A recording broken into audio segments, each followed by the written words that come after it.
Welcome back. ત્રિનેત્રમાં આગળ વધીએ તો ગુજરાતમાં રહેતા હો તો તમને જમીનોના સેટેલાઇટ સર્વેની તો ખબર જ હશે, જેમાં સરકારના કરોડો રૂપિયા ખાનગી કંપનીએ પચાવી લીધા અને ઓફિસમાં બેઠા બેઠા સેટેલાઇટ સર્વે કરી નાખ્યા, જેમાં માપણી તો સાચી ન કરી, પરંતુ એકનું ખેતર બીજાના નામે અને બીજાનું ત્રીજાના નામે કરી નાખ્યું છે.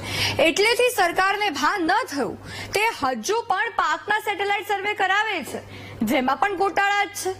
આવું જ કંઈક જૂનાગઢમાંથી સામે આવ્યું છે, જ્યાં ખેડૂતોને વાવેતર ન કર્યાનો મેસેજ આવતા જ ખેડૂતો ચોંકી ગયા. શું છે આખો મામલો, જોઈ લો. ખેડૂતોએ ચણાનું વાવેતર કર્યું, ટેકાના ભાવે વેચાણ માટે રજીસ્ટ્રેશન કરાવ્યું. મેસેજ આવ્યો, સેટેલાઇટ સર્વેની ઇમેજમાં વાવેતર નથી બતાવતું. સેટેલાઇટ સર્વેમાં વાવેતર ન બતાવતા તમારા ચણાની ખરીદી નહીં થાય. આવો મેસેજ જૂનાગઢના માંડણપરા ગામના 30થી વધુ ખેડૂતોના મોબાઈલમાં આવ્યો છે.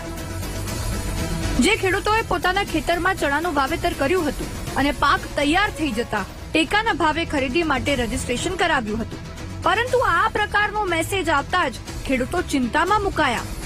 જો કે આ મેસેજથી ખેડૂતોમાં રોષ પણ ફેલાયો છે અને અધિકારીઓને જાતે તેમના ખેતરમાં આવી તપાસ કરવા માંગ કરી છે. મેં 8 વીઘાના ચણાનું વાવેતર કરેલું અને મને 30 તારીખે મેસેજ આવ્યો કે તમારું સેટેલાઇટ ઇમેજ સાથે મેચ નથી થતું, અને ખાલી એવો મેં ટૂંકમાં મેસેજ મોકલી દીધો. સેટેલાઇટ ઇમેજ સાથે વાવેતરનું મેચ નથી આવતું તો ચણા ખરીદવામાં નહીં આવે. 35 જેવા ખેડૂતે વાવેતર કરેલું છે ચણાનું, અને અત્યારે મેસેજ એવા આવે છે કે અમે રજીસ્ટ્રેશન બી કરાવેલું છે બધા ઈ સમૃદ્ધિ પોર્ટલ ઉપર. તો હવે અમને એવા મેસેજ મળે છે કે સેટેલાઇટ દ્વારા એને સર્વે કર્યો છે અને એમાં તમારે પાક બતાવતું નથી. એટલે આ અમારે વાંધા અરજી મૂકવાની, પછી એમ કે છે કે 3 દિવસની અંદર તમારે ગ્રામ સેવકને વાંધા અરજી રજૂ કરવાની છે. તો આ ઈ લોકોએ કઈ રીતના સેટેલાઇટ ઉપર સર્વે કર્યો એ કાંઈ અમને ખ્યાલ આવતો નથી, કારણ કે અમારે રિયાલિટી વાવેતર છે જ, કાયદેસર કરેલું જ છે. તો એ સેટેલાઇટ નહીં તો અમે નિમણૂક કરેલા છે ગ્રામ સેવકને, તો એ રૂબરૂ આવીને સ્થળ ચકાસણી કરી જાય. ખેડૂતના ખેતરમાંથી પાકની લણણી થઈ જાય પછી સર્વે કરવા બેસે તો ખાલી ખેતર જ જોવા મળે. પરંતુ પેલી કહેવત છે ને કે 12 બુદ્ધિ 16 સાન ને 20 ભાન, આવ્યા તો આવ્યા નહીતર ગયા.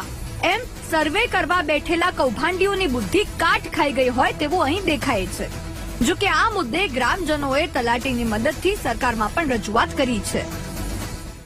જે ખેડૂતોને ચણાનું વાવેતર કરેલ હતું તે લોકોને કચેરી દ્વારા 12 નંબરમાં ચણાના વાવેતરનો દાખલો આપવામાં આવેલ હતો, પરંતુ સેટેલાઇટના જે કોઈ પણ મિસ્ટેકને કારણે ખબર નથી શું થયું છે, પણ આ લોકોને જે મેસેજ આવેલા છે કે આપની નોંધણી ઈ સમૃદ્ધ પોર્ટલ પરથી રદ કરવામાં આવેલ છે.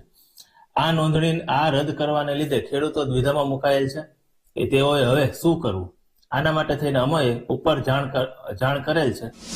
સવાલ એ થાય છે કે સેટેલાઇટ સર્વેમાં ભૂલ તો ખેડૂતો કેમ ભોગવે? વાવેતર વગર તો ખેડૂતોએ રજીસ્ટ્રેશન નહીં કરાવ્યું હોય. સર્વેના નામે લૂંટતી એજન્સીઓ સામે કાર્યવાહી ક્યારે? સરકાર ખેડૂતોને પોષણક્ષમ ભાવ મળે તેવી વાતો કરે છે, પરંતુ કરોડો રૂપિયા જે એજન્સીઓને સર્વેના નામે પધરાવે છે, પહેલા તે કરોડોનું આંધણ અટકવું જોઈએ અને યોગ્ય રીતે સર્વે થાય તેવું આયોજન કરવું જોઈએ. હાલ તો માંડણપરા ગામના ખેડૂતો ચિંતિત છે, કારણ કે તે ટેકાના ભાવે ખરીદી નહીં થાય તો તેમને સસ્તા ભાવે ખુલ્લા બજારમાં ચણા વેચવા પડશે. Bipin Pandya, BTV news, Junagadh.